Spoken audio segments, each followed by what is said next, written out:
45 நாட்களாக நடைபெற்று வரும் உலகின் மிகப்பெரிய ஆன்மீக ஒன்று கூடலான மகா கும்பமேளா சிவராத்திரி நாளான இன்றோடு முடிவுக்கு வருகிறது.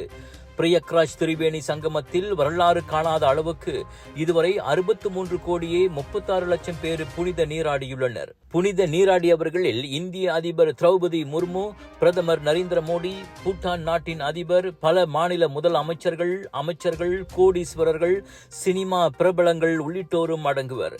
தொடக்கத்தில் 40 கோடி பேர் மட்டுமே கூடுவர் என எதிர்பார்க்கப்பட்ட நிலையில் மலேசியர்கள் உட்பட உலகம் முழுவதும் இருந்து 60 கோடிக்கும் மேல் பக்தர்களும் சுற்றுப்பயணிகளும் திரண்டதால் கும்பமேளா களை கட்டியது. 144 ஆண்டுகளுக்கு ஒருமுறை மட்டுமே இந்த மகா கும்பமேளா நடக்கும் என்பதும் கூட்டம் அலைமோதியதற்கு காரணமாகும். இந்த நிலையில் இன்றைய சிவராத்திரி நீராடலுடன் மகா கும்பமேளா நிறைவடைகிறது. கடைசி பூஜை காசி விஸ்வநாதர் கோயிலில் நடைபெறும். கும்பமேளா நிறைவை தொடர்ந்து அங்கு குட்டி நகரமாக அமைக்கப்பட்டிருந்த தற்காலிக குடியிருப்புகள் அகற்றப்படும்.